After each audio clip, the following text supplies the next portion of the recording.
بسم اللہ الرحمن الرحیم۔ بہت اہم بات اور آپ کے 4 سے 5 منٹ درکار، کیونکہ پاکستان کی تاریخ کا ایک فیصلہ کن موڑ ہے اور ہم ایک ایسے دوراہے پر کھڑے ہیں جہاں پر اس وقت ادارے بالکل آمنے سامنے آ گئے ہیں، ٹکراؤ ہے اور شدید ٹکراؤ ہے، اختیارات کی جنگ ہے۔ اور آج وزیر اعظم شہباز شریف نے قومی اسمبلی سے جو خطاب کیا، اس کے بعد تو اب کوئی یہ بات بالکل عیاں ہو گئی، لگی لپٹی بغیر انہوں نے کہہ دیا کہ اس وقت جو اعلیٰ عدلیہ ہے وہ عمران خان کے لیے سافٹ کارنر رکھتی ہے اور عمران خان اس عدلیہ کے لیے لاڈلا ہے، اور انہوں نے پارلیمنٹ کے ذریعے اعلیٰ عدلیہ کے اختیارات کے حوالے سے قانون سازی بھی کرنے کا اعلان کیا ہے، اور اس کے بعد پھر جو آئینی اور قانونی معاملات ہیں اس کے اوپر بحث کا سلسلہ بھی شروع کر دیا گیا ہے۔ ساتھ ہی سینٹ کا اجلاس بھی صدر مملکت نے جمعہ کو بلا لیا ہے۔ تو یہ وہ معاملات ہیں جن معاملات کی وجہ سے اب یہ ایسی صورتحال پیدا ہو گئی ہے کہ جہاں پہ یہ کہنا پڑے گا کہ دو ٹوک الفاظ میں کہنا پڑے گا کہ اس وقت اعلیٰ عدلیہ، پارلیمنٹ اور یہ حکومت آمنے سامنے آ کھڑے ہوئے ہیں بالکل۔ اور وزیر اعظم نے آج جو خطاب کیا ہے اس میں انہوں نے پنجاب اور خیبر پختونخوا کے عام انتخابات سے متعلق جو خود نوٹس لیا گیا تھا، اس میں انہوں نے جو دو معزز ججز صاحبان جسٹس منصور علی شاہ اور جسٹس جمال شاہ مندوخیل کا جو اختلافی نوٹ تھا اس کے اوپر انحصار کیا ہے، اور انہوں نے یہ کہا ہے کہ یہ فیصلہ 3-2 کا نہیں 4-3 کا ہے، اور 4-3 کا فیصلہ پھر اگر مانا جائے تو پھر وہ یہی ہے کہ از خود نوٹس مسترد ہو گیا اور معاملہ ہائی کورٹ کو واپس بھجوا دیا گیا کہ وہ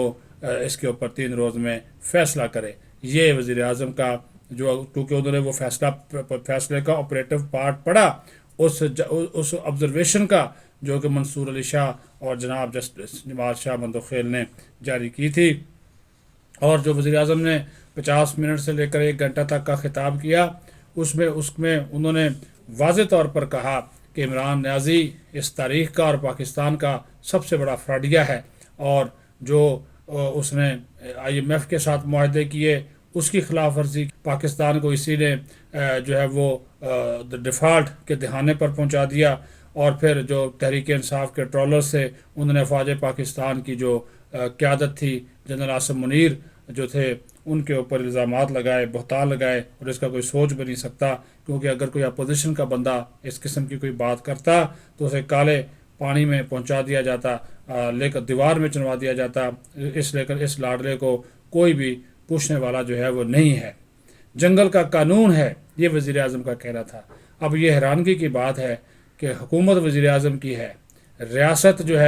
اس کے جو دیکھنے والے معاملات ہیں وہ حکومت کو جواب دہ ہیں، جو ریاستی ادارے ہیں حکومت کو جواب دہ ہیں، پھر بھی اگر وزیر اعظم یہ بات کہے کہ جنگل کا قانون ہے تو پھر یہ سوالیہ نشان اٹھتا ہے کہ پھر واقعی اصل اختیار کس کے پاس ہے جس کی وہ بات کر رہے ہیں۔ اور عمران خان کو وہ کہہ رہے تھے کہ اس کو پوچھنے والا کوئی نہیں ہے، یہ لاڈلا ہے، اور اس کو جرلو سے جتوا کر پہلے لایا گیا، پھر اس کا جو چور ڈاکو کا بیانیہ رات دن چلایا گیا، حالانکہ اس کے اوپر فارن فنڈنگ کیس وہ ثابت ہو چکا۔ الیکشن کمیشن نے پھر حقائق پر مبنی فیصلہ کیا۔ پھر انہوں نے ساتھ ہی ساتھ جو ایک آڈیو آئی سپریم کورٹ کے معزز جج کے حوالے سے، اس کے بارے میں انہوں نے چیف جسٹس سے کہا کہ اس آڈیو کا فرینزک آڈٹ کروائیں، آڈیو غلط ہے تو اس کے ذمہ داروں کو سزا دی جائے، اور اگر یہ درست ہے تو پھر قانون کے مطابق کارروائی کی جائے۔ اور انہوں نے یہ بھی کہا ریاست مدینہ کے نام پر عمران خان نے دھوکہ دیا، اور ساتھ ہی ساتھ یہ بھی کہا کہ جو خود خانہ کعبہ کے ماڈل کی گھڑی کو بیچ دے اس سے ہم بات نہیں کر سکتے۔ وزیر اعظم نے یہ بھی کہا کہ ہم ان سے بات نہیں کر سکتے جب تک عمران خان قوم سے معافی نہیں مانگتا، قوم سے اپنے ان الزامات کو جو اس نے ہم پہ لگائے ہیں وہ واپس نہیں لیتا۔ تو آج جو انہوں نے کہا کہ پہلے یہ شخص کہتا رہا، کیونکہ بڑی لمبی چوڑی تقریر تھی، میں آپ کو موٹے موٹے پوائنٹ بتا رہا ہوں تاکہ کیونکہ یہ بڑا اہم معاملہ ہے۔ ایک تو انہوں نے یہ کہا کہ پہلے یہ کہتا رہا کہ یہ جو حکومت ہے امریکہ کے ساتھ سازش کے نتیجے میں قائم ہوئی، اور پھر کلا بازی کھا لی اور کہا کہ یہ امریکی سازش نہیں تھی، یہ اپنوں کی سازش تھی، اور یہ ٹوپی ڈرامے جو تھے وہ سارے کے سارے جو ہیں وہ کر رہا ہے۔ انہوں نے کہا کہ جن دوست ممالک کو عمران خان نے ناراض کیا ان کو بلاول بھٹو زرداری آج راضی کرنے کی کوشش کر رہا ہے۔ جن IMF کو اس نے ناراض کیا، اسحاق ڈار اس کے لیے کام کر رہے ہیں۔ بڑی مشکل سے اس ملک کو ہم نے جو ہے وہ ڈیفالٹ ہونے سے جو ہے بچایا ہے، اور اب یہ یہی عمران نیازی ہے جس نے لابنگ فرم جو ہے وہ اس کی خدمات حاصل کر لی ہیں، اور اب یہ پاکستان جو یہ ایسی لابنگ فرمیں ہیں جو کہ پاکستان کے خلاف باتیں کرتی رہی ہیں، اور یہ شخص جو ہے اس شخص کی وجہ سے ملک آج اس جگہ تک جا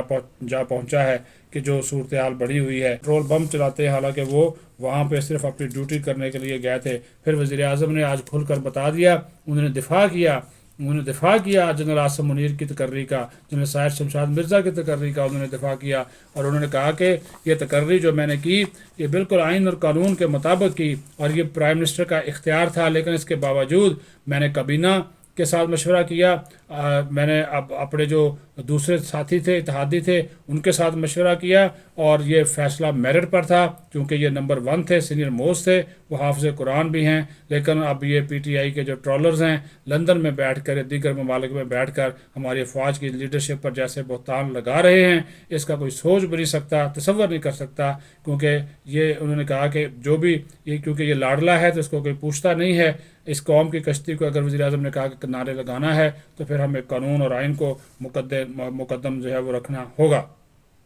اور انہوں نے کہا کہ جو پارلیمانی سیکیورٹی میٹنگ تھی تو اس میں بھی یہ نہیں آتا تھا، اور وہاں پہ انتظار جو ہے وہ ہوتا تھا، اور پھر عمران نیازی سے کس نے پوچھا تو اس نے 2 چیف جسٹسز کے ساتھ بھی بدتمیزی کی۔ وہ عدالتوں میں بھی تو حکمانہ اور تکبرانہ انداز میں پیش ہوتا ہے، اور یہی وقت ہے کہ یہ ایوان مل بیٹھے اور آئین اور قانون کی حکمرانی کے لیے فیصلہ کرے، تاکہ آنے والی نسلیں ہمیں کوسنے کی بجائے ہماری قبروں پر دعا کریں۔ اور سیاست کا مقابلہ آج فاشزم سے ہے، شرافت کا مقابلہ بدتمیزی سے ہے، اس کو غنیمت جانیں اور یہ پارلیمنٹ اجتماعی دانش اور حکمت عملی سے فیصلہ کرے۔ انہوں نے کہا کہ کتنے ایسے قیدی ہیں جنہیں غلط مقدمات میں سزا ہوئی ہوگی، کتنوں کو ضمانت ملی۔ آج عدلیہ کا جھکاؤ ایک طرف چلا گیا ہے، آج ترازو ایک طرف لٹکا ہوا ہے، آج ترازو ایک طرف جھکا ہوا ہے، اور ترازو کا برابر نہ ہونا بہت سے سوالات اٹھا رہا ہے، اور یہ ہمیں سزائیں دینا چاہتا تھا، 10 سال کے لیے جیلوں میں ڈالنا چاہتا تھا، لیکن جو ہے وہ وقت ایک سا نہیں رہتا۔ اور انہوں نے کہا کہ اب تمام تر جو صورتحال ہے وہ ایسی بن گئی ہے کہ اس ایوان کو جو ہے وہ فیصلے کرنا ہوں گے۔ اگر یہ ایوان فیصلے نہیں کرے گا تو پھر جو مورخ بھی ہمیں معاف نہیں کرے گا، قانون سازی ہمیں کرنی ہوگی، اور اگر ہم قانون سازی نہیں کریں گے تو پھر جو ہے وہ تاریخ بھی ہمیں معاف نہیں کرے گی۔ آئین اور قانون پر عمل کرنا ہے کہ ملک میں جنگل کا قانون نہیں ہے۔ اور پھر ساتھ ہی انہوں نے کہا کہ جو سپریم کورٹ کے 2 معزز ججز صاحبان ہیں ان کا فیصلہ آنے کے بعد عام انتخابات سے متعلق جو ہمارا نقطہ نظر ہے وہ درست ثابت ہوا ہے کہ یہ 4-3 کا فیصلہ ہے اور 3-2 کا فیصلہ نہیں ہے، اور آج خود نوٹس جو ہے وہ مسترد ہو گیا ہے۔ اب اس کے اوپر قومی اسمبلی میں بحث کا سلسلہ جو ہے وہ جاری ہے۔ اپنا خیال رکھیں، بہت شکریہ۔